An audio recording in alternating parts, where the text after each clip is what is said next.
आपण fry pan घेतलाय, त्यामध्ये तेल घेतलंय. आपण शेंगदाणे टाकूया आणि शेंगदाणे तळून घेऊ. आपण हे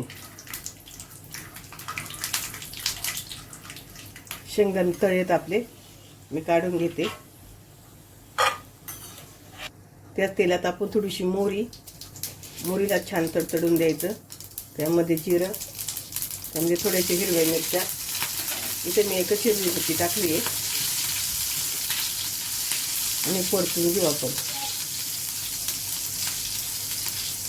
त्यामध्ये कढीपत्ता, कांदा आपल्याला मऊ करून घ्यायचा आहे.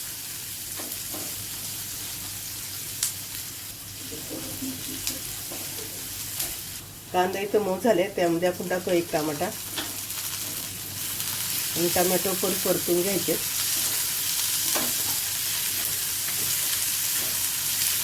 टमाट्याचा एकदम गाळा नाही करायचा, थोडंसं त्यातलं पाणी फक्त सुकायला पाहिजे. आपण टाकली थोडीशी कोथिंबीर.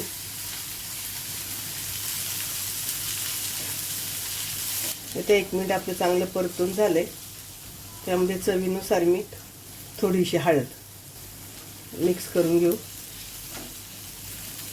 आपलं मिक्स करून झाले.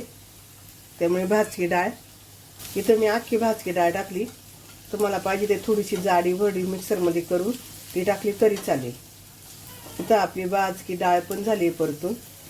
इथं मी कुरमुरे हे भिजून घेतलेत, ते टाकून घेणार आहे. आपले बिळीचे कुरमुरे असतात ते घ्यायचे. जे लांब कुरमुरे असतात ते वापरायचे, छोटेवाले कुरमुरे असतात ते नाही वापरायचे. कुरमुरे टाकल्यानंतर आपण परतून घेतोय.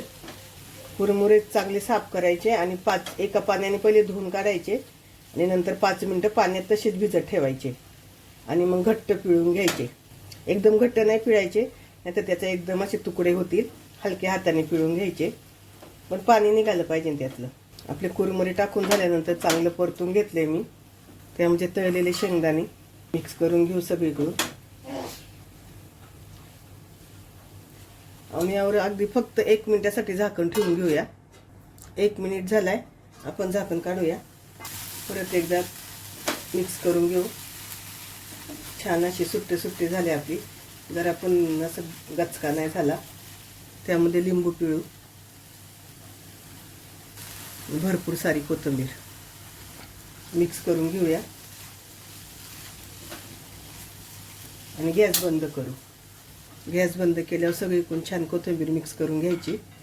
ज्यांना पोहे खाऊन ॲसिडिटी होते, पित्त होते, त्यांच्यासाठी हा छान पर्याय आहे. नक्की एकदा करा आणि कशी झाली मला कमेंट करून सांगा. इथं आपली सुशीला तयार.